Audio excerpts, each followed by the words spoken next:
7 taong pagtitiis, tinapon lang sa dumi. Habang nagpapakasasa si Marco at ang kabit niyang si Bianca sa karangya, ang galing sa dugo't pawis ko, ako'y pinalayas sa mismong kaarawan ng aking anak. Ngunit hindi nila alam, hawak ko ang kanilang leeg. Hinding-hindi na ako luluhod pa. Mula sa abo ng aking pagdurusa, ako ay babangan para sa paniningil. Handa na ba silang mawala ang lahat? Wala kang kwentan asawa, Clara. 7 taon ka nang pabuhat sa pamilyang ito, kaya huwag kang umasang may lugar ka pa sa buhay ko. Nakatayo si Clara sa harap ng maliit na mesa sa gitna ng kanilang munting sala. Hawak ng kanyang magkabilang kamay ang isang bilaw ng pansit at ang simpleng cake na pinalamutian niya ng kulay rosas na frosting. Ang paboritong kulay ng 6 na taong gulang na si Sofia. 7 oras siyang nagluto, naglinis, at nagtipid mula sa sarili niyang maliit na kita para lamang maging masaya ang kaarawan ng kanyang nag-iisang anak. Ngunit ang boses ng kanyang biyana na si Aling Rose ay parang matalim na patalim na pumuto sa huling hibla ng kanyang pag-asa. Namlamig ang mga daliri ni Clara. Ang panunuyo ng kanyang lalamunan ay parang nilamon ng abong mainit. Hindi siya sumigaw, hindi siya umiyak ng malakas. Sa halip, naramdaman niya ang dahan-dahang pagkabasag na isang bagay sa loob ng kanyang dibdib. Isang tahimik ngunit matinding pagguho. Ang pag-inga ay naging isang mabigat na pasanin. Dahan-dahan niyang ibinaba ang bilaw sa mesa, sinisigurong hindi magagalaw ang kandilang pangarap para sa kanyang anak, habang ang kanyang mga kamay ay patuloy na nanginginig sa matinding sakit. Nakatayo sa pintuan si Marco, ang lalaking pinaglaanan niya ng 7 taon ng kanyang buhay, kasama ang isang babaeng nakasuot ng mamahaling pulang damit, si Bianca. Hawak ni Marco ang bayang ng babae nang walang bakas ng iya sa harap ng mga kapitbahay na inimbitahan para sa kaarawan ni Sofia. Ano ba ang tinititigan mo dyan, Clara? Ang malakas at sarkastikong boses ni Aling Rose na lumapit sa kanya. Mahiya ka naman sa sarili mo. Tingnan mo nga ang hitsura mo, mukha kang basahan. Buntis si Bianca. At ang batang yan ang tunay na magdadala ng swerte sa pamilya natin. Hindi tulad mo na malas. Tumingin si Clara sa mga mata ni Marco. Marco, kaarawan ng anak mo ngayon. Ginagawa mo ba talaga ito sa amin? Humakbang si Marco nang may malamig na tingin. Magsabi ka nga ng totoo, Clara. Kailan ka ba naging sapat sa akin? Pagod na ako sa kabubuhay sa'yo at sa anak mo. May kaya si Bianca. Kayang ibigay ni Bianca ang buhay na hindi mo maipagkakaloob sa akin kahit kailan. Mas mabuti pang mag-impact ka na at umalis dito bago pa kita ipakaladkad sa mga tanod. Nanginig ang mga labi ni Clara, ngunit ang kanyang mga mata ay nanatiling nakatitig sa lalaki. Sa sandaling iyon, lumabas si Aling Rose mula sa silid at hawak ang isang maliit na kahot na velvet. Pilit niyang binuksan ang kahon at inilabas ang isang lumang gintong singsing na may nakatagong alahas. Ang tanging pamanang iniwan ng yung-ao na ina ni Clara bago ito pumanaw. Mula ngayon, kay Bianca na ang singsing na ito, ang pahayag ni Aling Rose habang isinusuot ang singsing sa daliri ni Bianca. Mas bagay ito sa tunay na mayaman, hindi sa tulad mong pulubi na walang maipagmamalaki. Akin yan! Ang mahinang boses ni Clara, ngunit puno ng lalim. Pahiram man lang ng respeto sa alaala ng ina ko, Aling Rose. Singsing ng ina ko yan. Anong ina mo? 7 taon kang nakikain sa bahay na ito. Utang na loob mo sa amin ang bawat subo ng kanina kinain mo. Ang sigaw ni Aling Rose. Sa gitna ng sigawan, lumabas mula sa silid si Sofia. Hawak ang kanyang paboritong boneka. Nakita ng bata ang kaguluhan at ang umiiyak na ina. Patakbang lumapit si Sofia at yumakap sa binti ni Marco. Papa, huwag niyo pong paitayin si Mama. Kaarawan ko po ngayon. Ngunit bago pa makapagsalita si Marco, marahas na itinulak ni Aling Rose ang bata palayo. Nahulog si Sofia sa sahig at napaiyak sa sakit ng kanyang siko. Umalis ka nga rito, batang malas. Huwag mong hawakan ang anak ko. Doon naputol ang huling tanikala ng pagtitiis ni Clara. Walang pasabi siyang humakbang paitaas. Hindi siya sumigaw kay Aling Rose. Hindi niya sinampal si Bianca. Lumuhod siya sa sahig, niyakap ng mahigpit ang kanyang anak, at pinunasan ang mga luha sa pisingi ni Sofia. Dahan-dahan siyang tumayo, hawak ang kamay ng anak, at tumiti kay Marco nang may matinding karangalan na hindi kailanman nakita ng lalaki sa loob ng 7 taon. Hindi niyo na kailangan ipagtabuyan ako, Marco. Ang malamig na pananalita ni Clara, na parang yelo na tumagos sa buong silid. Ibibigay ko sa inyo ang gusto ninyo. Ngunit tandaan mo ang araw na ito. Ang araw ng kaarawan ng anak mo, ang araw na mawawalan ka ng karapatang tawagin siyang anak. Kinuha ni Clara ang 2 lumang bag na naglalaman ng kanilang kakaunting damit. Lumabas sila sa pintuan nang hindi na gumawa ng anumang eksena. Sa labas, ang malakas na buhos ng ulan ay nag-iwan ng malamig na basa sa kalsada. Tumingala si Clara sa langit habang hawak ang maliit at nanginginig na kamay ni Sofia. Bakit ba ako nagtiis ng ganito katagal para sa mga taong walang kaluluwa? Saan nanggaling ang aking paniniwala na ang kabutihan ay susuklian ng kabutihan sa tahanang ito? Sa gitna ng buhos ng ulan, habang ang tubig ay gumagawa ng paulit-ulit na tunog sa mga dahon ng puno, isang itim na luxury sedan ang dahan-dahang huminto sa tapat nilang mag-ina. Bumukas ang pinto at bumaba ang isang lalaking nakasuot ng mamahaling suit na may hawak na malaking payong. Dahan-dahan itong lumuhod sa basang semento sa harap ni Clara. Magandang gabi po, Doña Clara Monteclaro. Ang galang na boses ng lalaki. Nakahanda na po ang lahat para sa inyong pagbabalik. Nanatiling tahimik si Clara habang nakatitig sa lalaking nakaluhod sa kanyang harap. Ang ulan ay patuloy na bumubuhos mula sa madilim na kalangitan, ngunit ang malaking itim na payong na hawak ni Ate Ramirez ay sapat upang protektahan sila ni Sofia mula sa malamig na patak ng tubig. Tumayo ka po, Ate Ramirez, ang mahinahong pakiusap ni Clara. Hindi mo kailangan lumuhod sa harap ko. Inangat ni Ate Ramirez ang kanyang ulo, at sa kanyang mga mata ay makikita ang matinding paggalang at lihim na awa. 7 taon kaming naghintay, Doña Clara. 7 taon naming tinupad ang huling bili ng inyong ama na hayaan kayong mabuhay ng tahimik hanggang sa dumating ang tamang panahon. At ngayon, nagkabisa na ang huling habili ni Don Fernando. Pumayag si Clara na sumakay sa loob ng mamahaling kotse kasama si Sofia. Sa loob ng sasakyan, ang amoy ng mamahaling balat at ang init mula sa aircon ay pumasok sa mga ilong ng mag-ina, malayo sa maalikabok at mamasmasang sala ng bahay ni na Marco. Dahan-dahang pinunasan ni Clara ang basang buhok ni Sofia gamit ang malinis na tuwalya na inabot sa kanya. Inilabas ni Ate Ramirez ang isang kulay kayumangging envelope mula sa kanyang bag.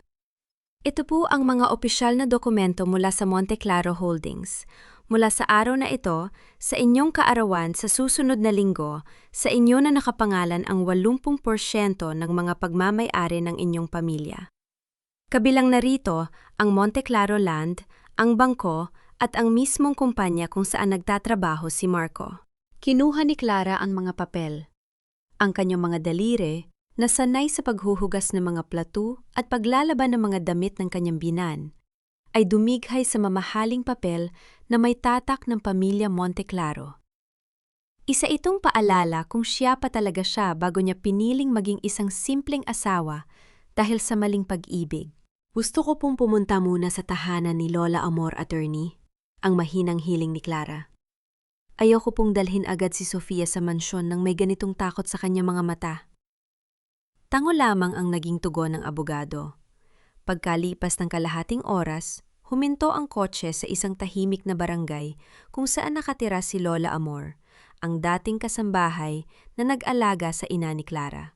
Pagsalok ng pinto, hindi nag-atubili ang matanda na yak, apin si Clara at ang bata. Diyos ko, Clara, anong nangyari sa inyo? Bakit basang-basa kayo? Ang nag-aalalang tanong ni Lola Amor habang inaalalayan sila pumasok sa maliit ngunit napakalinaw at maayos na bahay. Hindi muna nagsalita si Clara. Umupo siya sa lumang wooden sofa habang si Lola Amor ay mabilis na kumuha ng tuyong damit para kay Sofia. Dinalhan din sila ng matanda ng mainit na supas na gawa sa manok at ginger. Lumuhod si Lola Amor sa harap ni Sofia, dahan-dahang tinanggal ang basang sapatos ng bata at isinuot ang isang pares ng makapal at mainit na medyas sa maliliit na paa nito. Inumin mo ito, apo? ang malambing na wika ni Lola Amor kay Sofia. Ligtas na kayo rito ng mama mo. Tumingin si Sofia sa kanyang ina habang humihigop ng supas. Mama, hindi na po ba tayo babalik sa bahay ni Lola Rose? Hindi na po ba nila tayo sisigawan? Lumuhod si Clara sa tabi ng anak at hinawakan ang pisingi nito. Hindi na anak. Kailanman na hindi na tayo babalik doon. Hinding-hindi ka na muling masasaktan ng sinoman. Habang kumakain si Sofia, lumapit si Lola Amor kay Clara at ibinalita ang narinig mula sa mga kapitbahay sa lumang kalsada. Clara, narinig ko sa palengke kanina. Pagkaalis niyo raw, pinalabas agad ni Aling Rose ang iyong mga natitirang gamit at ipinasagla ang iyong lumang cabinet at mga gamit sa kusina upang pambili ng pagkain para sa bisita niyang si Bianca. Pumikit ng mahigpit si Clara. Walang luhang pumatak mula sa kalaluhang pumatak mula sa kanyang mga mata, kundi isang malamig na determination. Kinuha niya ang isang pares ng gunting mula sa mesa at dahan-dahang pinutol ang basang laso na palamuti sa damit ni Sofia na napunit habang itinutulak ito ni Aling Rose. Bawat gupit ng gunting ay parang simbolo ng pagputol sa lahat ng kanyang pagmamahal sa pamilya ni Marco. Hayaan mo silang magpakasasa sa kaunting perang makukuha nila mula sa mga lumang gamit ko, Lola Amor. Ang malamig na wika ni Clara. Dahil kapag dumating ang araw ng paniningil, wala silang maidahilan. Sa gitna ng kanilang pag-uusap, biglang tumunog ang lumang cellphone ni Clara sa ibabaw ng mesa. Ang pangalan ni Marco ang lumabas sa screen. Sinagot ni Clara ang tawag ng walang anumang emosyon. Ano ang kailangan mo, Marco? Clara! Ang galit na boses ni Marco sa kabilang linya. Mabuti naman at sinagot mo. Nasaan ka ba? Pumunta ka rito sa bangko, bukas na bukas din. Kailangan mong pumirma sa waiver ng bahay dahil kailangan namin i-loan ulit sa Monte Claro Bank. Huwag kang mag-inarte dyan dahil kung hindi ka pipirma, sisiguraduhin kong hindi mo makikita si Sofia. Isang maliit at mapait na niiti ang lumitaw sa mga labi ni Clara habang pinagmamasdan ang mga dokumentong nasa kanyang kandungan, mga dokumentong nagpapatunay na siya na ang bagong may-ari ng Monte Claro Bank. Siguraduhin mong naroon ka bukas sa bangko, Marco, ang mahinahong sagot ni Clara. Dahil ako mismo ang haharap sa'yo. Kinaumagahan, nakatayo si Clara sa harap ng matayog na gusali ng Monte Claro Holdings. Ang dating babaeng nakasuot ng kupas na duster at may basahang hawak sa kusina ay pinalitan ng isang napakagandang donya na nakasuot ng eleganteng pormal na damit na kulay navy blue.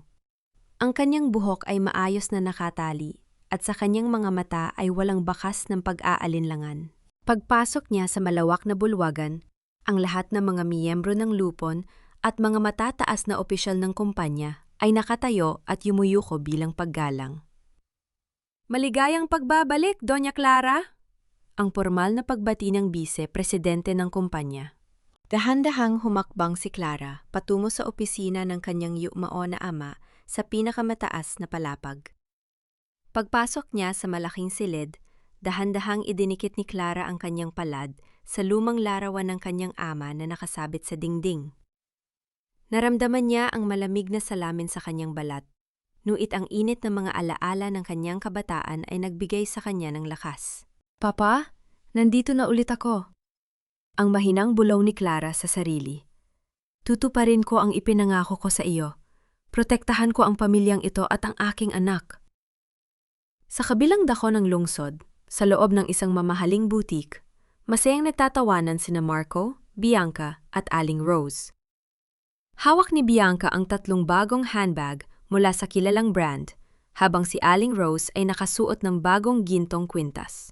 Marco, siguraduhin mong maa-apruba ang loan niya ngayon sa Monte Claro Bank, ha?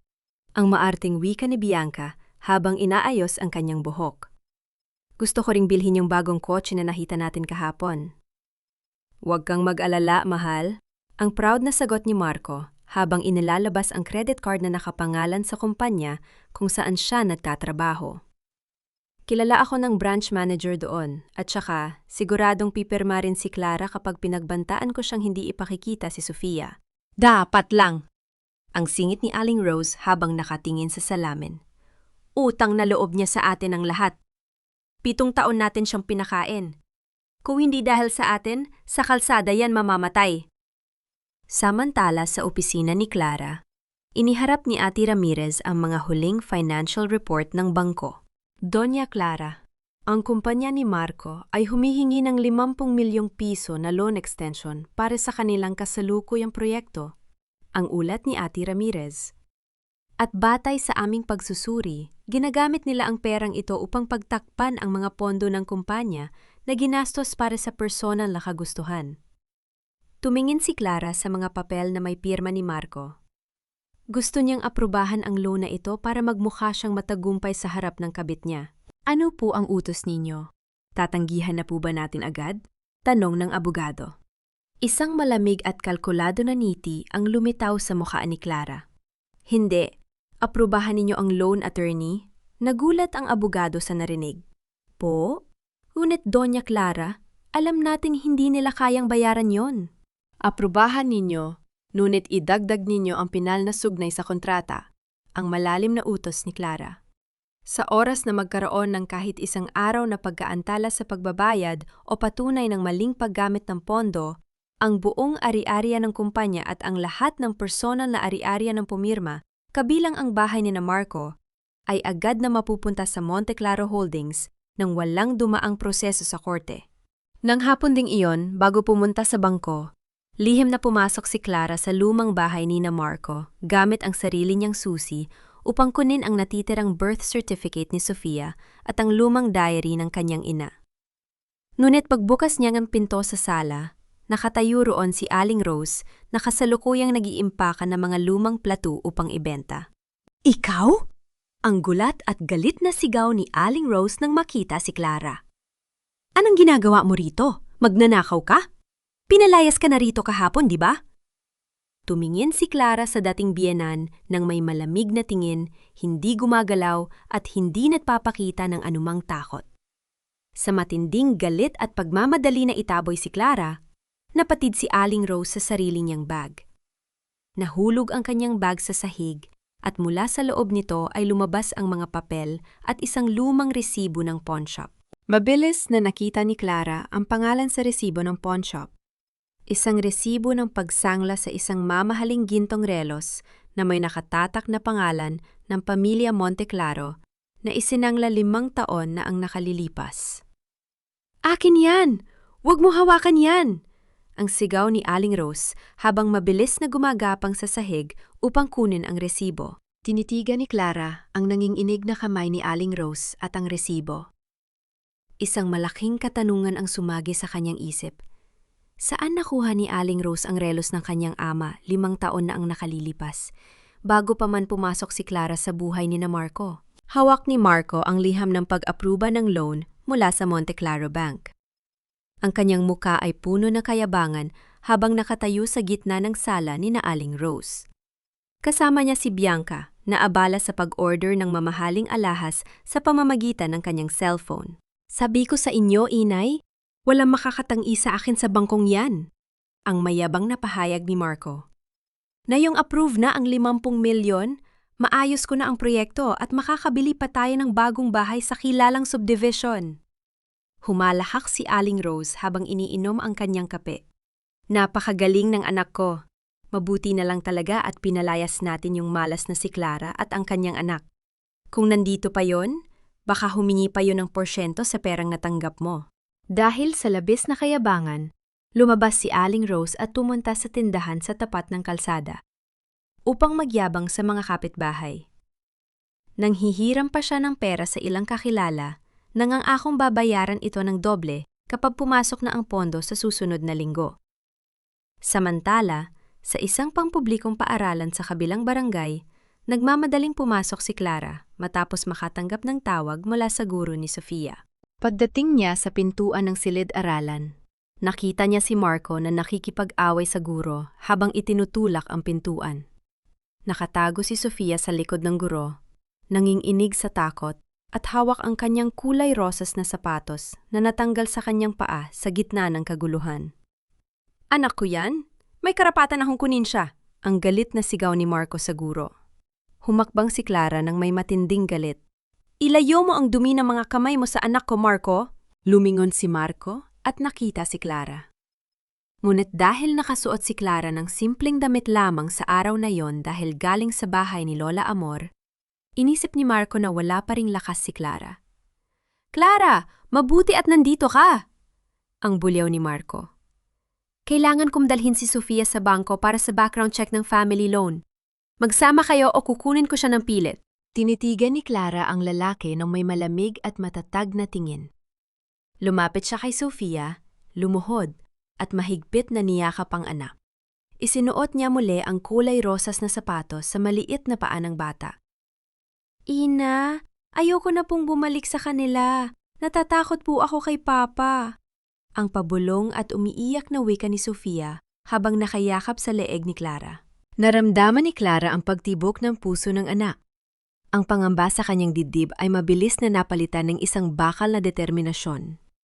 Tumingin siya kay Marco at sa dalawang security guard na tinawag ng guro. "Subukan mong hawakan man lang ang kahit isang hibla ng buhok ng anak ko, Marco, at sisiguraduhin kong sa kulungan ka matutulog ngayong gabi." Ang malamig at makapangyarihang boses ni Clara na nagpatahimik sa buong paligid. "Huwag mong gagamitin ang anak ko para sa katakawan mo sa pera." Dahil sa takot sa guard at sa hindi ka panipaniwalang awtoridad sa boses ni Clara, napaatras si Marco habang nagmumura bago tuluyang umalis. Nang hapon ding iyon, sa opisina ni Ate Ramirez, nakaupo si Clara habang pinagmamasdan ang mga bagong ulat. "Doña Clara," ang ulat ni Ate Ramirez, "binalot na po natin ang lahat ng pagkakautang ng pamilya ni Marco. Binili na natin ang lahat ng kanilang mortgage mula sa 3 maliliit na bangko. Sa madaling salita, kayo na po ang nag-iisang creditor ng kanilang pamilya." Inabot ng abogado ang isang pulang folder. "At may isa pa po kaming natuklasan. Ang titulong ginamit ni Marco para sa loan sa bahay ay hindi nakapangalan sa kanya o kay Aling Rose. Ang bahay na tinutuluyan nila sa loob ng 7 taon ay nakapangalan pala sa inyong yumao na ama, si Don Fernando Monteclaro." Napasingap si Clara. "Ang bahay ni na Marco ay pagmamay-ari ng aking ama?" "Opo, Doña Clara," sagot ng abogado. "At may isa pa kaming lihim na ulat mula sa aming investigador. Si Bianca, gabi-gabi siyang nakikipagkita sa isang misteryosong lalaki sa isang lihim na apartment sa Makati." Inilagay ni Clara ang kanyang palad sa ibabaw ng pulang folder. Ang bawat piraso ng puzzle ay dahan-dahang nabubuo. Ang pamilyang nagpahirap sa kanya sa loob ng 7 taon ay nakatayo lamang pala sa lupa ng kanyang pamilya, habang nagpapakasasa sa kasakiman na papatay din sa kanila. "Ano? Lumaya sa sarili namin bahay? Walang hiya kayo! Baka hindi nyo kilala kung sino kami." Ang hysterical na sigaw ni Aling Rose habang nakatayo sa may pintuan ng kanilang bahay. Nakatayo sa kanyang harap ang 3 tauhan ng korte kasama ang 2 pulis at isang formal na sheriff na may hawak na opisyal na notice of foreclosure at writ of possession. Sa paligid, ang mga kapitbahay na pautang ni Aling Rose nung nakaraang araw ay nagsisilabasa na at nagsitsismisan. "Mrs., may utos po ang korte mula sa Monteclaro Holdings at sa bangko." Ang formal na paliwanag ng sheriff. "Ang bahay na ito ay pagmamay-ari na ng kumpanya dahil sa hindi pagbabayad ng mortgage at sa kakulangan sa legal na titulo. Meron lamang kayong 1 oras upang ilabas ang inyong mga personal na gamit." "Lies! Hindi maaari yan!" ang sigaw ni Aling Rose habang nakatingin sa mga kapitbahay. "Mahiya naman tayo sa amin. 7 taon kaming tumira rito. Alam niyo ba kung gaano marami ang utang na loob sa amin ng mga tao rito? Bakit niyo kami tratratuhin ng ganito?" Subalit sa halip na maawa, ang mga kapitbahay ay nagbulungan lamang. "Ano bang utang na loob? Siya nga ang mabilis mang alipusta at nangihiram ng pera sa amin kahapon." Ang narinig na sabi ng isang kapitbahay sa tabi ng bakod. Lumabas si Marco mula sa silid. Nanginginig ang mga kamay at mabilis na tinatawagan ang numero ng bagong pangulo ng Monteclaro Holdings gamit ang kanyang cellphone. "Hello? Hello? Please, ikonekta niyo ako sa bagong presidentang Monteclaro Holdings." Ang nagmamadaling boses ni Marco habang pinupunas ang malamig na pawis sa kanyang noo. "Ako si Marco, ang project manager na construction division. Nagkaroon lang ng malaking pagkakamali ang sheriff dito sa bahay ko. Sa kabilang linya, sa pinakamataas na palapag ng Monte Claro Tower, dahan-dahang inilagay ni Clara ang telepo no sa kanyang tainga. Ang kanyang boses ay ginawa niyang napakalalim at napakalalamig. "Nakinig ako, Mr. Marco," ang sagot ng boses sa linya. "Anong pagkakamali ang sinasabi mo?" "Ma'am, pakiusap po, patigilin niyo ang mga pulis!" Ang nakiusap na boses ni Marco. "Approve na po ang 50 milyong loan namin sa Monte Claro Bank. Pwede naming bayaran ang anumang kulang sa bahay na ito sa susunod na linggo. Huwag niyo kaming ipapahiya sa mga tao rito." Dahan-dahang huminga si Clara. Ramdam ang matinding pait ng nakaraan at ang lamig ng kasalukuyan. "Mr. Marco, ang panloloko sa bangko gamit ang peking dokumento at ang paggasta ng pondo sa sariling kagustuhan ay hindi isang pagkakamali. Isa itong krimen. At sa Monte Claro Holdings, walang lugar ang mga magnanakaw at walang utang na loob." Bago pa makapagsalita uli si Marco, ibinaba na ni Clara ang telepono. Samantala, sa loob ng kilalang sangay ng Monte Claro Bank, nakatayo si Bianca sa harap ng teller counter habang nakataas ang kilay at nakakrus ang mga braso. "Ano ka mo? Naka-freeze ang account?" Ang galit na sigaw ni Bianca sa bank teller. "Baka hindi mo ako kilala. Asawa ako ng project manager ng kumpanyang nag-apply ng loan dito. Nasaan ang manager nyo?" Lumabas ang branch manager at malamig na humarap kay Bianca. "Ma'am Bianca, ang lahat ng pondo at credit line ng kumpanya ni Marco ay formal ng pinatigil dahil sa patuloy na investigasyon ng fraud at estafa. At pakiusap po, huwag kayong gumawa ng kaguluhan dito kung ayaw ninyong tawagin namin ang mga pulis." Namuhi ang mukha ni Bianca sa matinding hiya habang pinagmamasdan siya ng mga tao sa bangko.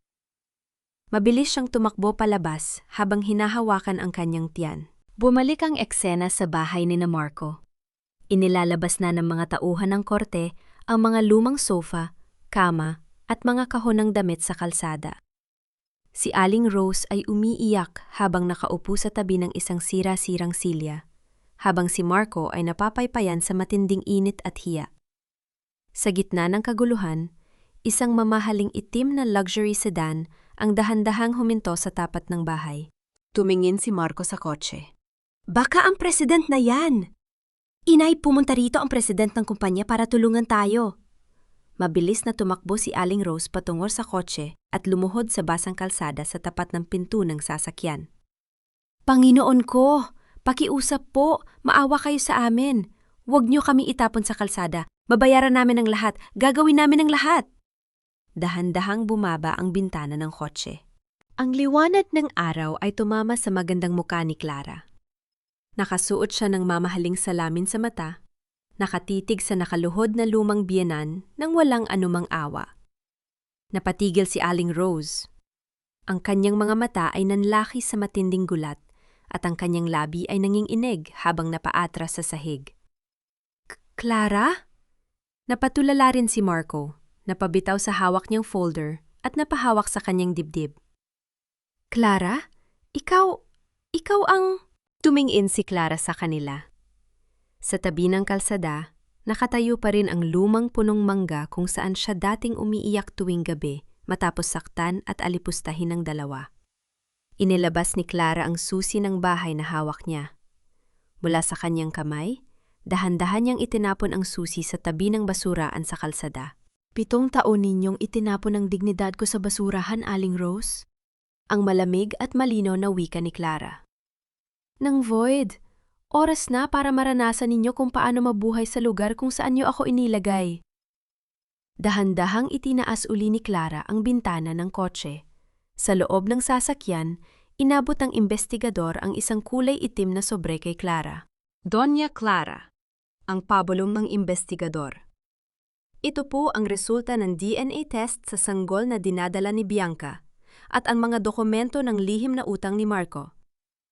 Binuksan ni Clara ang sobre at ang nakasulat sa loob ay naghatid ng isang panibagong matinding twist na lalo pang wawasak sa pamilya ni Marco. Sa loob ng isang maliit at mabahong kwarto ng murang motel sa gilid ng kalsada, maririnig ang malakas na sigawan ni Marco at Bianca. Ang kanilang mga damit ay nakatambak sa sahig sa tabi ng dalawang lumang bag. "Kasalanan mo to, Bianca!" Ang garit na sigaw ni Marco habang itinuturo ang daliri sa mukha ng babae. "Kung hindi dahil sa mga kapritsyo mo at pagbili mo ng mga alahas gamit ang credit card ng kumpanya, hindi sana ako maiimbestigahan sa estafa." Humalahak ng sarkastiko si Bianca habang inaayos ang kanyang gamit sa bag. "Aba, at ako pa ngayon ang may kasalanan? Tanga ka ba, Marco? Ikaw ang pumirma sa mga papel. Ikaw ang nagpanggap na kayamang buhayin ang tulad ko, tapos ngayon dito mo lang ako ititira sa mabahong kwartong ito?" Mahiya ka naman sa balat mo, Bianca. Ang singit ni Aling Rose na nakaupo sa gilid ng mamasmasang kama. Hawak ang kanyang kumakatoy na tuhod. "Inagaw mo ang anak ko kay Clara, tapos na yung wala na kaming pera, iiwan mo na lang kami? Nasaan ang utang na loob mo?" Tumingin si Bianca kay Aling Rose nang may matinding kasuklaman. "Utang na loob? Magsama kayo ng anak mong baon sa utang. Hindi ako tanga para magtiis sa pamilya ninyong walang-wala na." Sa gitna ng kanilang sagutan, biglang may kumatok sa pintuan ng kwarto. Isang tauhan ng motel ang nag-abot ng isang malaking kulay gintong sobre para kay Marco. Binuksan ni Marco ang sobre gamit ang kanyang nanginginig na mga daliri. Isang formal na imbitasyon mula sa Monte Claro Holdings ang nakasulat sa loob. Ang taunang charity gala, kung saan formal na ipakikilala ang bagong tagapamahala at may-ari ng kumpanya. "Tingnan mo ito, inay," ang pabulong ni Marco habang binabasa ang imbitasyon. Ang kanyang pawis ay pumatak sa gintong tatak ng papel na nag-iwan ng basang marka. "Inimbita pa rin ako sa charity gala ng kumpanya. Ibig sabihin, hindi pa ako formal na tinatanggal. May pag-asa pa." Lumapit si Aling Rose. Nagliwanag ang mga mata sa panibagong kasakiman. "Diyos ko, Marco! Baka naman nakipaglaro lang si Clara sa atin. Baka gusto niya magmakaawa ka sa gala na yon para patawarin ka niya." "Tamang-tama!" Ang mabilis na wika ni Marco. "Pumunta tayo sa gala. Kapag nakita ako ni Clara sa harap ng maraming negosyante, magpapakumbaba ako. Hindi niya matitiis ang dating pagmamahal niya sa akin." Samantala sa tahimik na tahanan ni Lola Amor, nakatayo si Clara sa harap ng salamin. Nakasuot siya ng isang napakagandang gintong gown na may simpleng embroidery. Lumapit si Lola Amor mula sa kanyang likuran. Hawak ang isang kulay pilak na kwintas na may maliit na perlas. Dahan-dahan itong isinuot ng matanda sa leeg ni Clara. "Ipagmamalaki ka ng iyong ina kung nakikita ka niya ngayon, Clara?" Ang malambing na wika ni Lola Amor habang nakatingin sa salamin. "Napakahaba ng iyong tiniis, ngunit ang puso mo ay nananatiling malinis." Hawak ni Clara ang perlas sa kanyang leeg. "Lola Amor, minsan naiisip ko, nung baby pa si Sofia at nag-agaw buhay siya sa ospital, sinabi ni Marco na ibinenta niya ang kanyang motor para pambayad sa billing. Ngunit nalaman ko sa mga formula ng bangko na wala siyang ibinayad kahit piso." Tumingin si Lola Amor sa kanya ng may lihim na lungkot. "May mga taong sadyang itinatago ang kanilang kabutihan, Clara. Malalaman mo rin ang katotohanan sa tamang panahon." Bumalik ang eksena sa motel. Upang masiguro magiging kapansin-pansin si Marco sa gala, pumasok si Aling Rose sa isang malapit na pawn shop. Inilabas niya ang kanyang huling natitirang pares ng gintong hikaw, ang huling ari-ari ang itinago niya sa loob ng maraming taon, at pilit itong ipinagbilis sa napakababang halaga. Ibenta nyo na yan! Ang sigaw ni Aling Rose sa tinderang nakaupo sa pawn shop. "Kailangan kong bumili ng pinakamamahaling barong para sa anak ko. Dahil ngayong gabi, babalik kami sa tuktok." Hawak ni Aling Rose ang perang nakuha. Hindi alam na ang gabing pinaghahandaan nila ay ang gabing tuluyang wawasak sa huling hibla ng kanilang dignidad. Sa loob ng marangyang grand ballroom ng kilalang hotel sa Maynila, nagniningning ang mga ilaw mula sa malalaking kristal na chandelier. Ang mga pinakamalalaking negosyante, politiko, at mamamahayag ay nagtitipon para sa taunang charity gala ng Monte Claro Holdings. Sa gitna ng karanyaan, pumasok sina Marco, Aling Rose, at Bianca. Nakasuot si Marco ng bagong barong na binili ng kanyang ina, habang si Aling Rose ay nakalagay ng kapal-kapak na makeup upang itago ang kanyang kapaitan. Si Bianca naman ay nakasuot ng maikling damit, pilit na kumakapit sa bisig ni Marco. Marco, siguraduhin mo makikipag-usap ka sa mga bisepresidente ng kumpanya. Ang pabulong ni Aling Rose habang tumitingin sa paligid. Ipakita mo sa kanila na hindi tayo basta-basta pamilya. Lumapit si Marco sa isang grupo ng mga may-ari ng bangko. Good evening, sirs. Ako po si Marco, ang project manager ng... Subalit bago pa matapos ni Marco ang kanyang sasabihin, malamig siyang tinitigan ng negosyante. Ah, ikaw pala si Marco. Nabalitaan namin ang nangyari sa bahay mo at ang imbestigasyon ng bangko. Pakiusap, huwag ka nang lumapit sa amin. Mabilis na tumalikod ang mga negosyante. Naramdaman ni Marco ang panlalamig ng kanyang mukha sa matinding hiya, habang si Aling Rose ay napakagat sa kanyang labi sa galit. Biglang namatay ang malalakas na ilaw sa bulwagan at napalitan ng isang solong spotlight na nakatutok sa gitna ng entablado. Umakyat ang kilalang MC ng kaganapan at hinawakan ng mikropono. Mga Ginoo at Ginang, magandang gabi! Ang masayang boses ng MC na umalingaw-ngaw sa buong silid. Ngayong gabi, isang makasaysayang sandali ang ating masasaksihan. Formal na nating ipakikilala ang bagong tagapamahala, pangulo at nag-iisang tagapagmana ng Monteclaro Holdings at ng pamilya Monteclaro. Nagsimulang magpalakpakan ang lahat ng tao sa bulwagan. Tumingin si Marco sa entablado. Kumakaba ang dibdib sa pag-aakalang baka makita na niya si Clara na nakaupo sa gilid bilang bisita lamang. Dahan-dahang humakbang ang isang napakagandang babae mula sa likod ng kortina patungo sa gitna ng entablado. Nakasuot siya ng isang eleganteng gintong gown na may mahabang buntot. Ang kanyang buhok ay maayos na nakatali, at sa kanyang leeg ay nagniningning ang isang kwintas na may perlas. Nang tumama ang ilaw sa mukha ng babae, napatigil ang buong mundo para kay Marco. Ang basong hawak ni Marco ay dahan-dahang nadulas mula sa kanyang nanginginig na mga daliri at bumagsak sa kulay pulang karpet sa sahig. Nabasag ang salamin at kumalat ang pulang alak sa paligid. Diyos ko! Ang pabulong ni Aling Rose habang napahawak sa kanyang dibdib. Ang kanyang mga mata ay halos lumuwas sa matinding gulat at ang kanyang mukha ay nawala ng kulay. Clara?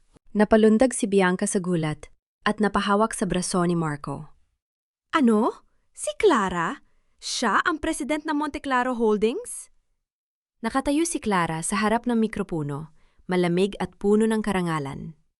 Tumingin siya sa malawak na bulwagan at ang kanyang mga mata ay dumaan sa kinaroroonan ni Marco at Aling Rose na nakatayo malapit sa nabasag na baso. Magandang gabi sa inyong lahat. Ang malinaw at makapangyarihang boses ni Clara na umalingaw-ngaw sa pamamagitan ng mga speaker. Sa loob ng maraming taon, natutunan ko na ang tunay na kayamanan ng isang tao ay wala sa dami ng pera o sa laki ng bahay. Ang tunay na kayamanan ay ang karangalan ng puso at ang katapatan sa sarili at sa pamilya.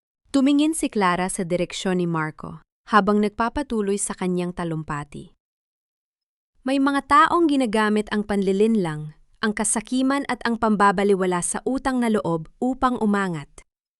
Ngunit sa Monteclaro Holdings, ipinangako ko na ang lahat ng walang katarungan, ang mga nagnakaw sa pangalan ng pag-ibig at ang mga nagtapon sa karangalan ng iba ay pormal na haharap sa hustisya. Nagsimulang magpalakpakan ng malakas ang lahat ng negosyante sa silid. Lumapit si Ate Ramirez at nag-abot ng isang baso ng champagne kay Clara. Inangkat ni Clara ang kanyang baso.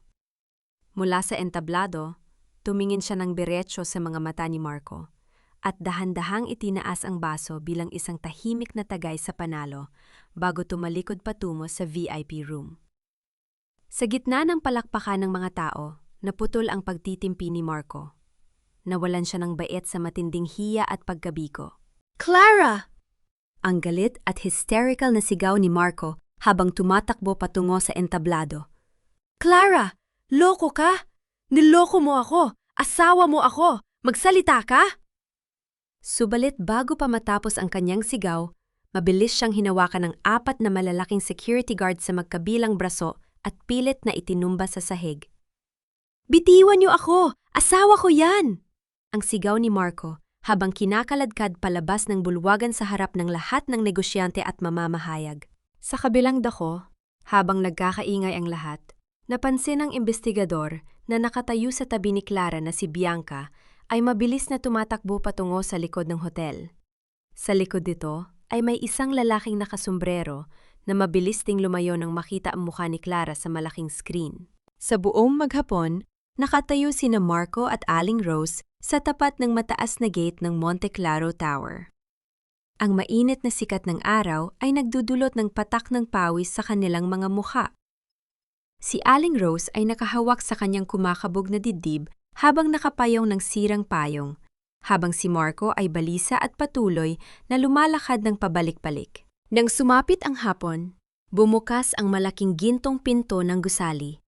Lumabas ang mamahaling itim na sasakyan ni Clara na inaalalayan ng 2 guard. "Clara! Clara, anak!" Ang galit at tagmamadaling sigaw ni Aling Rose habang patakbong humaharang sa harap ng kotse. Huminto ang sasakyan. Dahan-dahang bumaba si Clara mula sa likod ng kotse, nakasuot ng eleganteng pormal na damit na kulay puti. Malamig ang kanyang tingin habang pinagmamasdan ang dalawa. Anong ginagawa ninyo rito? Ang mahinahon, ngunit matalim na tanong ni Clara. Mabilis na lumapit si Aling Rose at hawak ang kanyang basang panyo sa kanyang mata. Pilit na nagpapatak ng luha. "Clara, pakiusap. Maawa ka sa amin. Asawa mo si Marco. Isipin mo na lang ang anak ninyo si Sofia. Ayaw mo namang lumaking walang ama si Sofia, di ba? Isipin mo ang kapakanan ng bata." Isang mapait na ngiti ang lumabas sa mga labi ni Clara. Humakbang siya patungo sa biyenan. "Isipin ang kapakanan ni Sofia?" Ang malamig na wika ni Clara. "Aling Rose, nasaan ang pag-iisip niyo sa kapakanan ni Sofia nung itinulak niyo siya sa sahig sa mismong kaarawan niya? Nasaan ang awa niyo sa anak ko nung itinapon niyo kami sa gitna ng buhos ng ulan habang ibinibigay niyo ang aking pamanang singsing sa kabit ng anak niyo?" Napatigil si Aling Rose.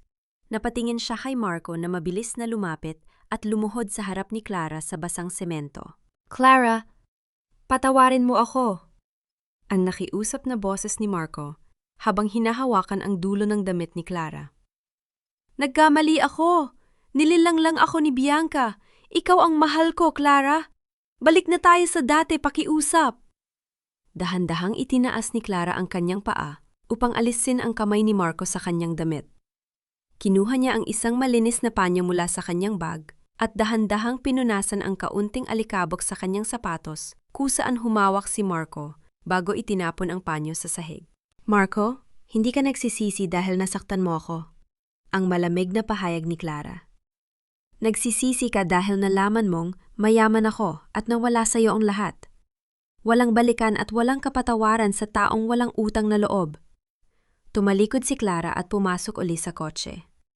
Naiwan sina Marco at Aling Rose na nakaluhod sa semento, habang ang basang panyo ni Aling Rose ay nahulog sa tabi ng alikabok. Pagkaraan ng 2 oras, bumalik si Marco sa kanilang itinutuloy na murang apartment upang hanapin si Bianca.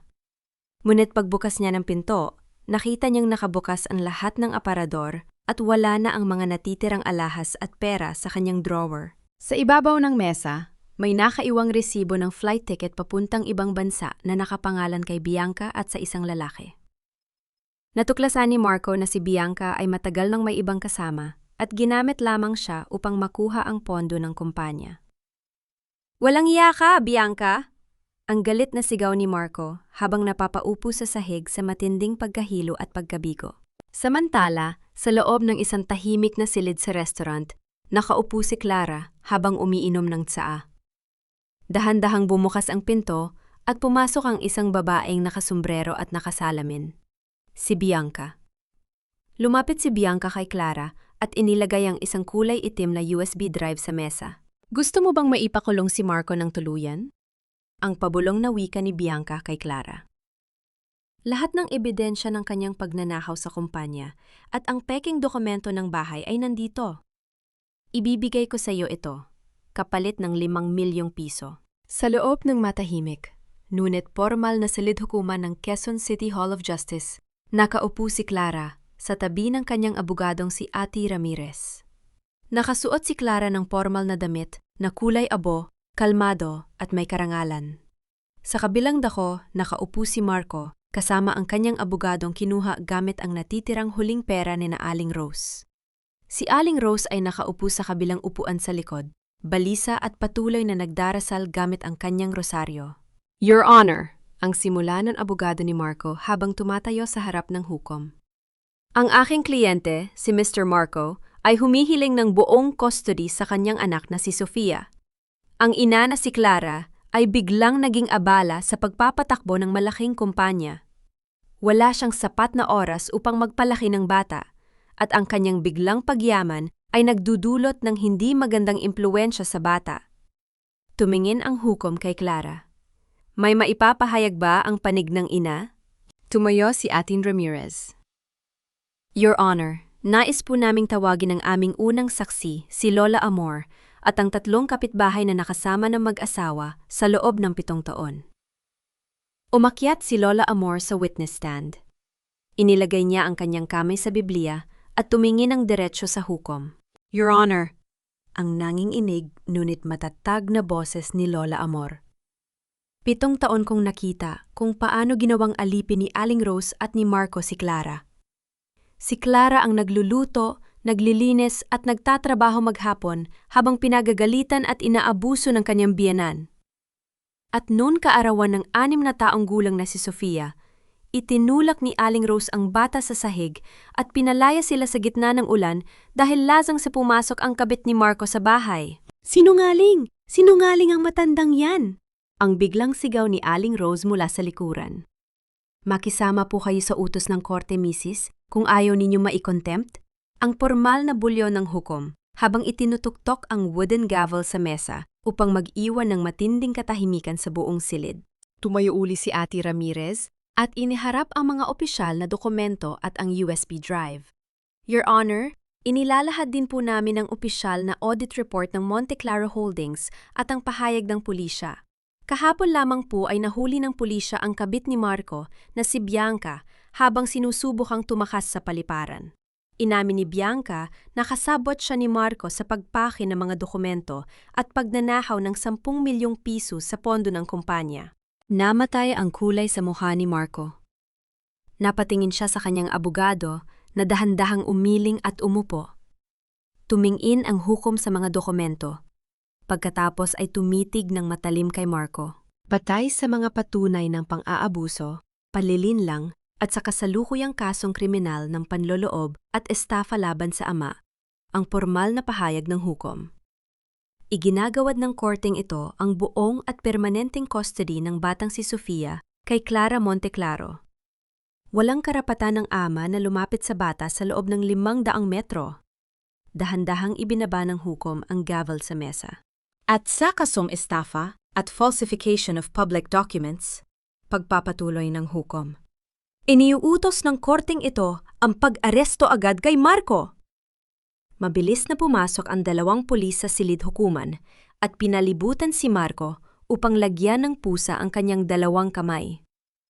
Inay! Inay! Tulungan mo ako! Ang hysterical na sigaw ni Marco habang nakatingin kay Aling Rose. Pawalang sala mo ako, Inay. Sabihin mo sa kanila na ikaw ang nag-utos sa akin. Subalit sa halip na tumuong, napaatras si Aling Rose nang may matinding takot at hiya sa harap ng mga tao. Huwag mo akong idadamay dyan! Ang galit na sigaw ni Aling Rose habang itinuturo ang sariling anak. Wala akong kasalanan. Ikaw ang nagdala ng babae niyan sa bahay. Ikaw ang nagnakaw. Kasalanan mo ang lahat, Marco. Huwag mo ako idamay. Napatulala si Marco sa sariling ina. Ang matinding pagtatraidor ng taong pinaglingkuran at pinakinggan niya sa loob ng 7 taon ay naghatid ng matinding kasakitan sa kanyang puso. Lumapit ang pulis upang kaladkarin si Marco palabas. Bago tuluyang makalabas sa pinto, huminto si Marco at tumingin kay Clara na nakatayo sa tabi ni Lola Amor. Hawak ni Lola Amor ng mahigpit ang kamay ni Clara bilang simbolo ng tagumpay at proteksyon. Tumingin si Marco sa mga mata ni Clara. At sa huling pagkakataon, Ang kanyang boses ay nanginginig sa matinding pagsisisi. Clara, ang pabulong ni Marco habang ang mga luha ay pumapatak sa kanyang pisngi. Ang singsing ng ina mo, itinatago ito ni Bianca sa loob ng kanyang locker sa lumang apartment sa Cubao. Pakiusap, kunin mo yun. Nang hapon ding yon, kasama ni Clara si Ate Ramirez at 2 pulis patungo sa lumang apartment sa Cubao na sinasabi ni Marco.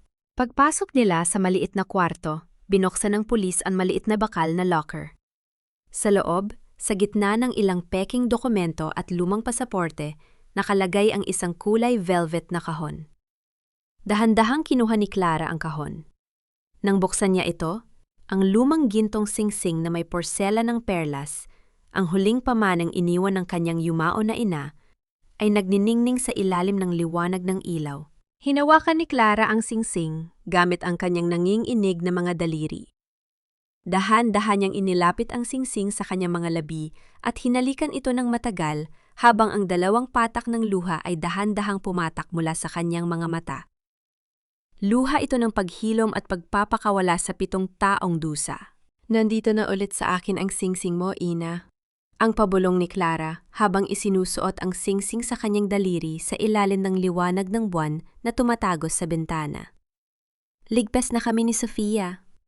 Samantala, sa loob ng kulungan ng Quezon City Police Station, nakaupo si Marco sa tabi ng malamig na bakal na rehas. Ang kanyang mukha ay maasim, walang paligo, at puno ng kasalanan. Sa kabilang panig ng rehas, nakatayo si Aling Rose, umiiyak at hawak ang isang maliit na plastic bag ng pagkain. Marco? Anak, ang nakiusap na boses ni Aling Rose. Dinalhan kita ng paborito mong ulam.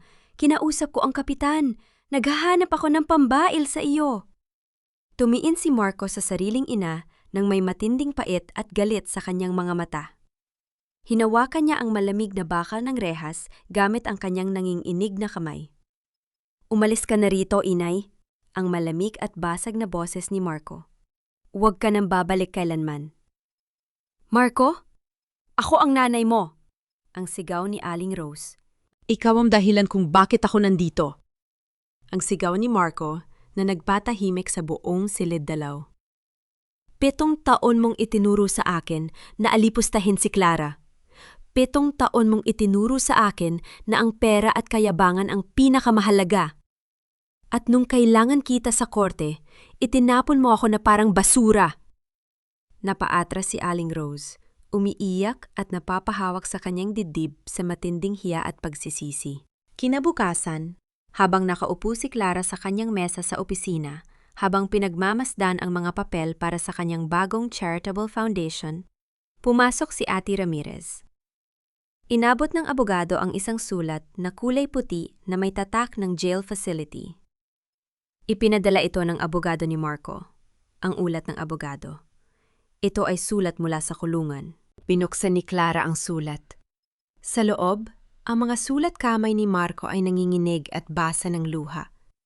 Humihiling siya ng isang huling pagkakataon na makita si Sofia bago siya ilipat sa pambansang bilangguan. Tinitigan ni Clara ang sulat habang ang singsing ng kanyang ina sa kanyang daliri ay nagminingning sa karangalan. Sa loob ng malamig na visitor room ng bilangguan, nakaupo si Clara sa kabila ng maliit na mesang gawa sa kahoy. Nakasuot siya ng simpleng pormal na damit, kalmado, at may malalim na kapayapaan sa kanyang mga mata. Dahan-dahang pumasok si Marco na nakasuot ng kulay kahel na damit ng preso. Ang kanyang buhok ay gulo-gulo, may malalim na itim sa ilalim ng kanyang mga mata, at ang kanyang mga kamay ay nanginginig habang nauupo sa tapat ni Clara. Clara! Ang basag at nanginginig na boses ni Marco. Salamat! Salamat at dumating ka! Tumingin si Clara sa lalaking pinaglaanan niya ng 7 taon ng kanyang kabataan. Wala nang galit sa kanyang mga mata. Wala nang pot, kundi isang malalim na kalmado. Pumunta ako rito hindi para makipag-away, Marco, ang mahinang wika ni Clara.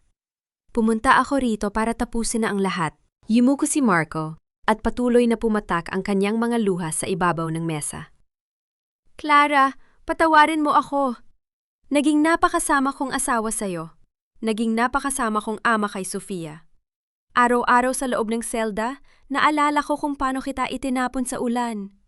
Pakiusap, Clara. Hayaan mo man lang akong makita si Sofia kahit 5 minuto lang. Dahan-dahang labas ni Clara mula sa kanyang bag ang 3 larawan ni Sofia. Sa larawan, masayang nakatayo si Sofia sa isang malawak na harden kasama si Lola Amor, nakangiti at may kulay rosas na laso sa kanyang buhok. Inilagay ni Clara ang mga larawan sa harap ni Marco. Tingnan mo ang anak mo, Marco, ang pabulong ni Clara. Ligtas siya. Masaya siya. At sa unang pagkakataon sa loob ng 7 taon, hindi na siya natatakot na may sisigaw sa kanya tuwing kumakain siya ng hapunan.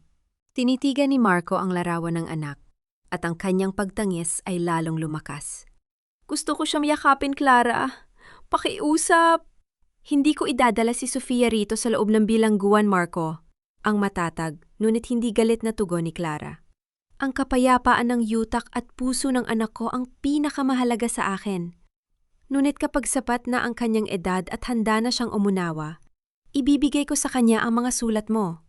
Siya ang magpapasya kung kailan kanya gustong kausapin. Inilagay ni Clara ang kanyang daliri sa ibabaw ng mesa.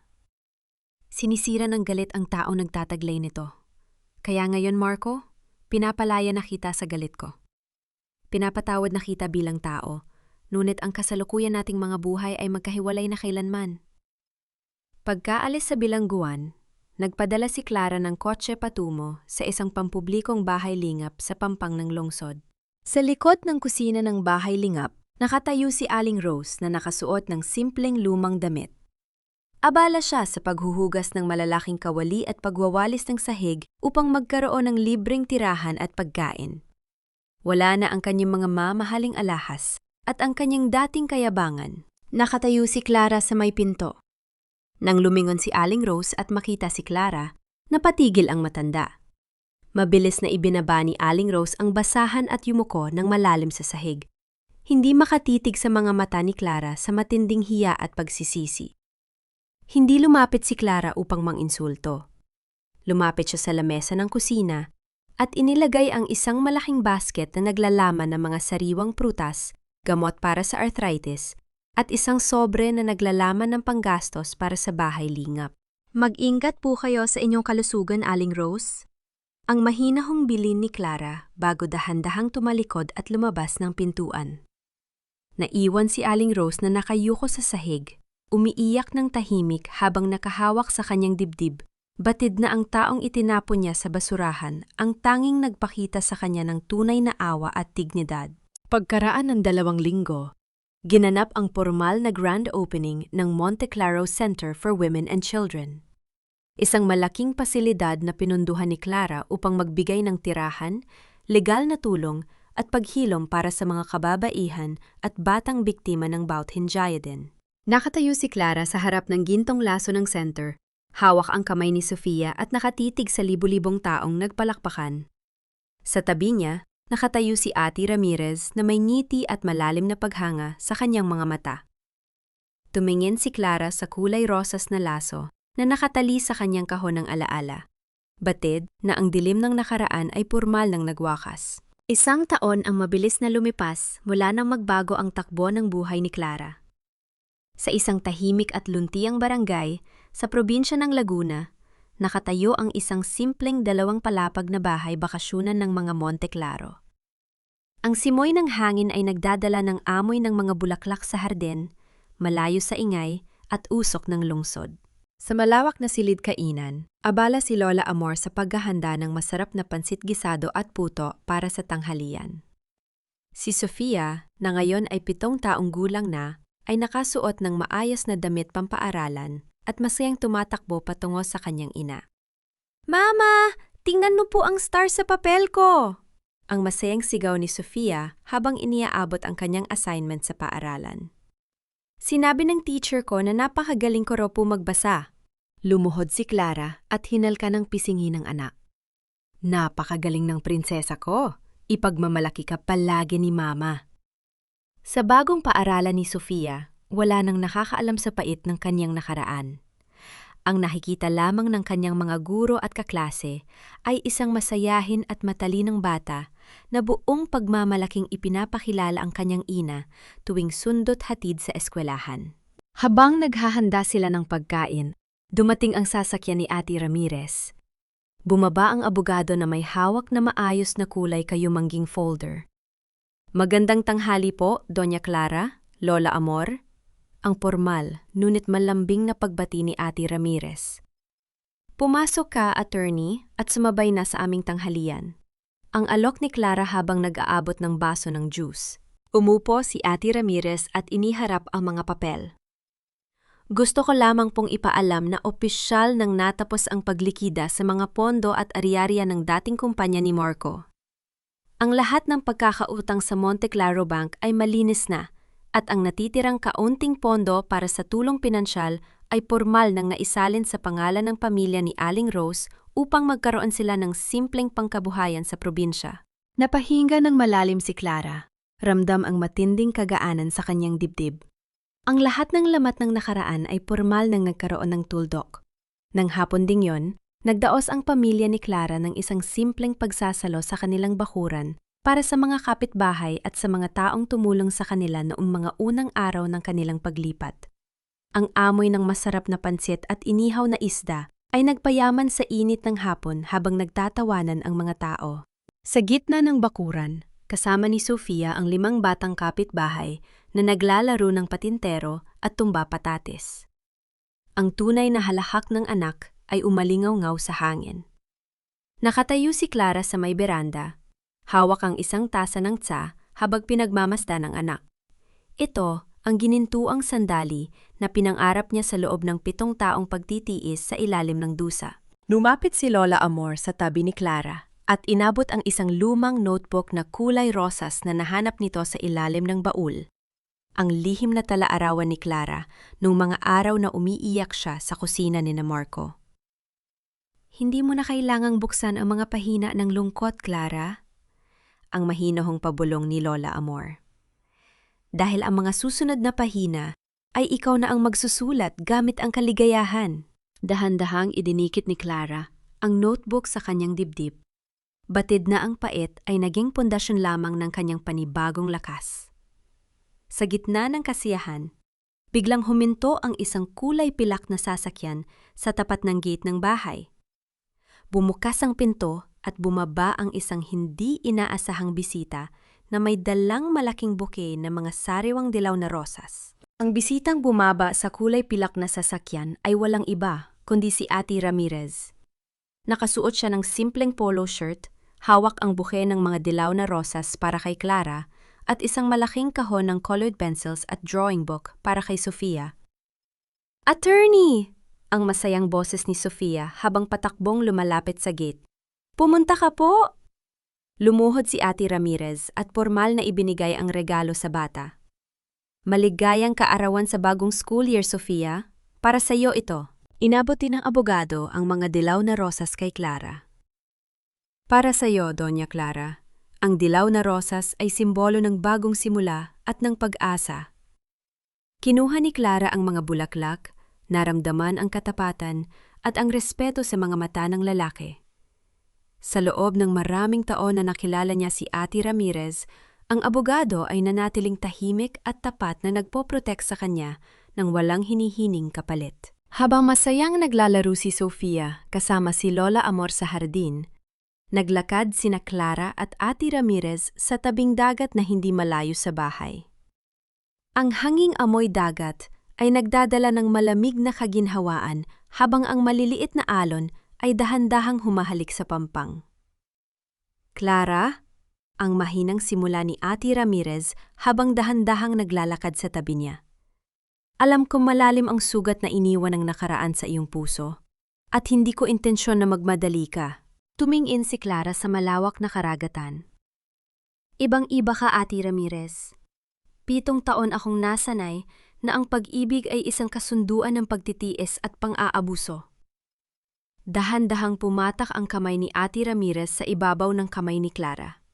Hindi pilit, kundi isang maingat at tapat na paghawak ng palad. Ang tunay na pag-ibig ay hindi nagpapaiyak at hindi nagpapatutok ng ulo, Clara. Ang malambing na wika ng abogado habang nakatitig sa kanya. Ang tunay na pag-ibig ay nagtatanggol at nagbibigay ng payapang tahanan. Handa akong maghintay hanggang sa maging buo uli ang iyong puso. Kinabukasan, binisita ni Clara ang libingan ng kanyang mga magulang sa maayos na sementeryo sa Tagaytay, kasama si Lola Amor. Inilagay ni Clara ang mga dilaw na rosas sa ibabaw ng nitso ng kanyang ama at ina.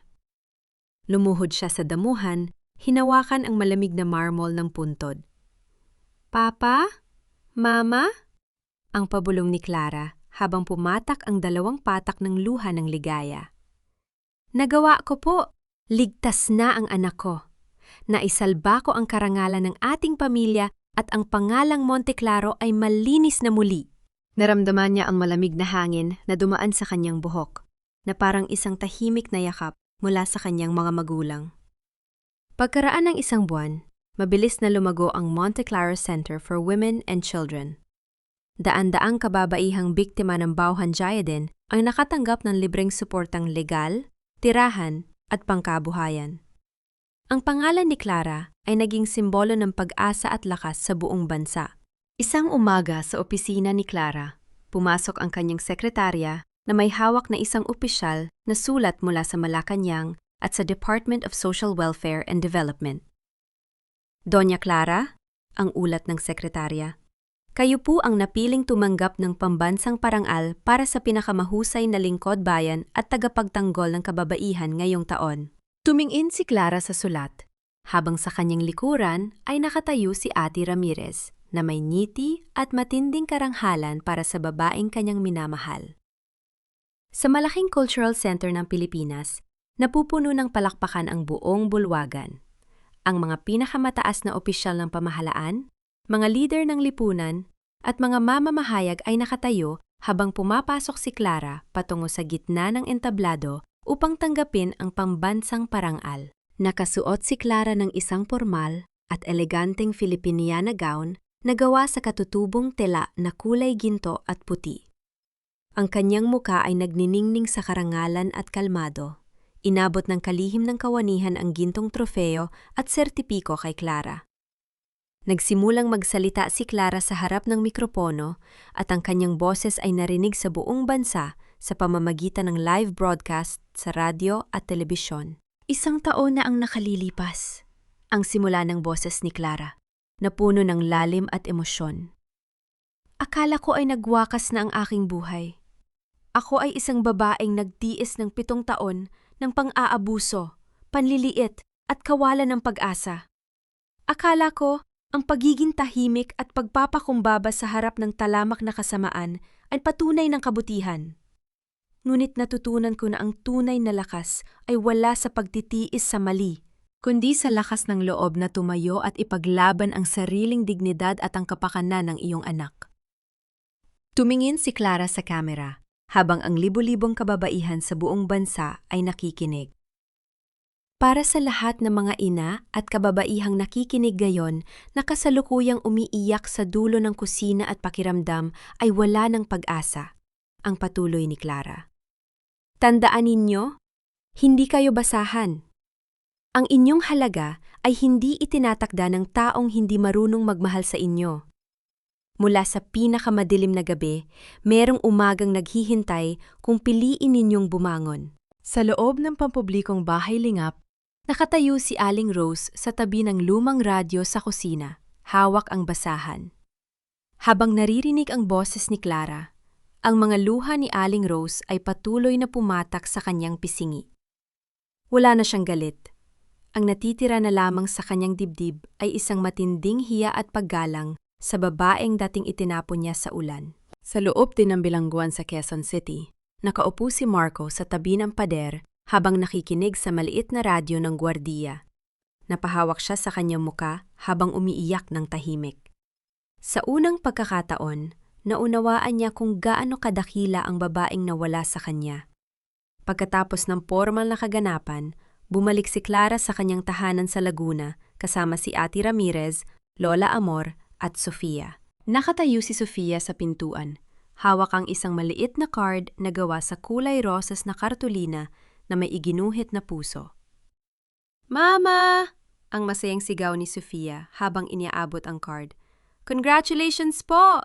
Para sa iyo ito, kasi ikaw ang pinakamalakas kong ina sa buong mundo.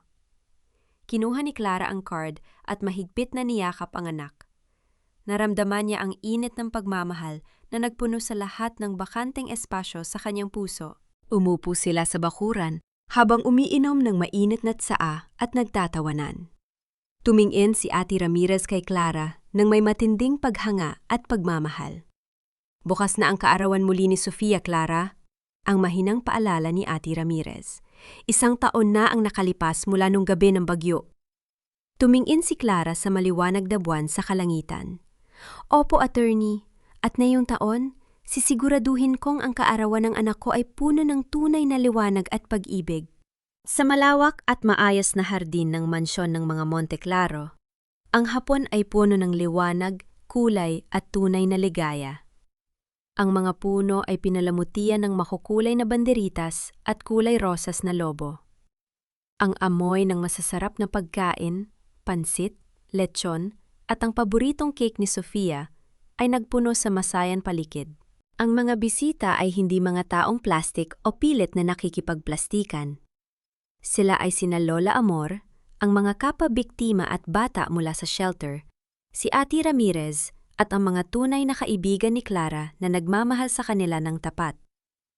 Sa gitna ng damuhan, masayang tumatakbo si Sofia kasama ang 5 batang mula sa shelter. Ang kanyang malakas at malayang halahak ay umalingaw-ngaw sa buong hardin. Nakasuot siya ng magandang kulay rosas na dress at may koronang bulaklak sa kanyang buhok. Lumapit si Ate Ramirez kay Sofia na kasalukuy ang nagpapahinga sa tabi ng mesa ng cake. Sofia? Ang malambing na pagtawag ni Ate Ramirez habang lumuluhod sa harap ng bata. Inilabas niya ang isang maliit na kulay velvet na kahon. Maligayang 7th kaarawan sa iyo. Binuksan ni Sofia ang kahon at nakita ang isang napakagandang pilak na kwintas na may pendant ng isang maliit na anghel. Wow! Ang ganda po! Ang masayang sigaw ni Sofia habang nagnaningning ang kanyang mga mata. Para sa akin po talaga ito, attorney? Isinuot ni Ate Ramirez ang kwintas sa leeg ng bata.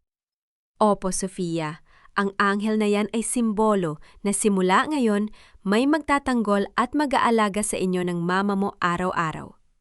Yumakap si Sofia sa leeg ni Ate Ramirez. Salamat po! Kayo na po ang favorite kong attorney. Nakatayo si Clara sa beranda habang pinagmamasdan ang eksenang iyon. Ang kanyang puso ay napuno ng matinding kagaanan at pasasalamat. Tumingala siya sa maliwanag na langit kung saan ang malamig na simoy ng hangin ay dumaan sa kanyang muka, na parang tahimik na baspas at yakap ng kanyang yumao na mga magulang. Dahan-dahang lumapit si Ate Ramirez sa tabi ni Clara. Masaya ang anak mo, Clara? Ang mahinang boses ni Ate Ramirez habang nakatitig sa kanya ng may matinding pagmamahal. Tumingin si Clara sa lalaki. Sa kanyang mga mata, wala na ang takot, wala na ang dusa ng 7 taon.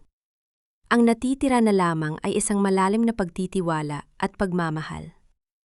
Salamat sa iyo, Ate Ramirez, ang pabulong ni Clara.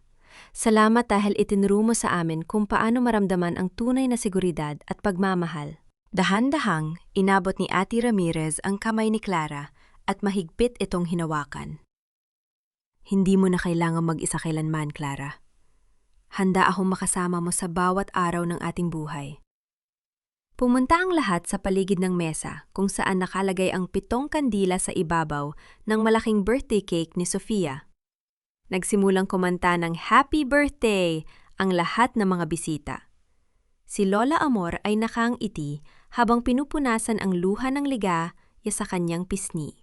Tumingin si Sofia sa kanyang ina na nakatayo sa kanyang tabi kasama si Ate Ramirez. Mama, gumawa na po ako ng wish! Ang masayang sigaw ni Sofia. Ano ang wish ng aking prinsesa? Ang tanong ni Clara habang lumuluhod sa tabi ng anak at humahalik sa noo nito. Ang wish ko po ay huwag na tayong malungkot kailanman at maging masaya tayo palagi. Ang sigaw ni Sofia bago dahan-dahang hinipan ang 7 kandila. Nagsimulang magpalakpakan ang lahat ng tao. Sa gitna ng liwanag ng mga ilaw at sa gitna ng pagmamahal ng mga taong nakapaligid sa kanila, naramdaman ni Clara ang ganap na paghilom ng kanyang puso. Bago pumasok sa loob ng bahay, lumapit si Clara sa kanyang silid at binuksan ang lumang baul. Kinuha niya ang lumang larawan ng kanyang 7 taong pagtitiis at ang basag na laso ng nakaraan.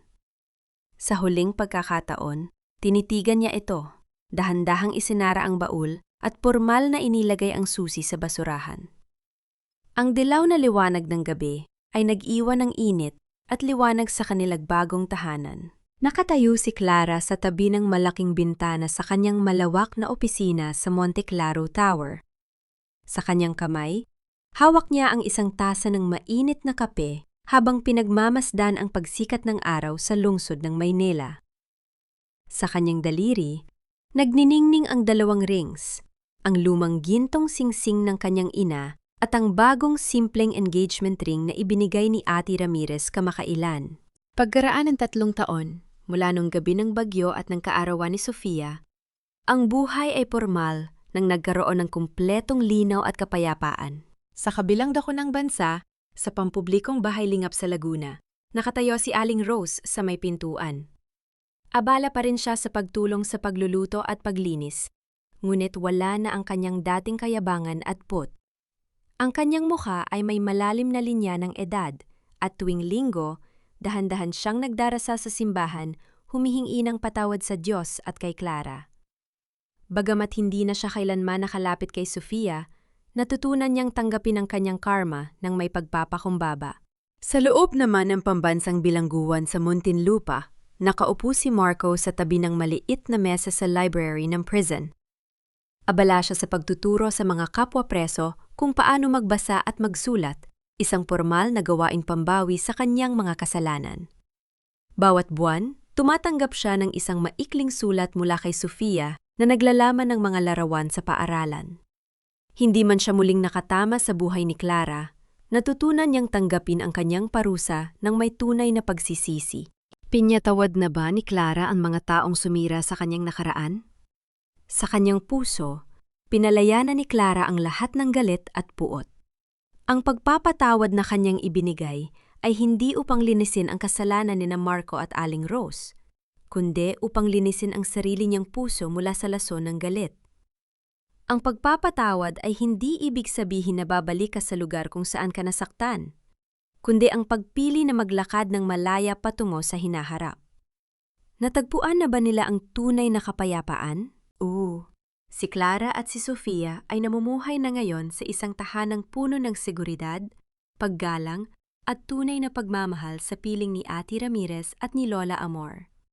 Ang Monte Claro Center for Women and Children ay patuloy na nagbibigay ng liwanag sa libu-libong kababaihan na dating nawala ng pag-asa. Ang kwento ng buhay ni Clara ay isang mahalagang aral sa bawat tagapakinig. Ang utang na loob at ang pagiging maawain ay magagandang katangian ng tao. Ngunit hindi ito dapat ginagamit upang ipagbili ang sariling dignidad at ang kapakanan ng iyong anak. Ang tunay na pag-ibig ay hindi ka gagawing basahan, at ang bawat luhang pumatak sa dilim ay magiging benepisyo ng iyong lakas sa hinaharap. Ito ang huling patunay na mula sa pinakamalalim na dusa, ang isang tao ay kayang muling bumangon, magmahal at magtagumpay.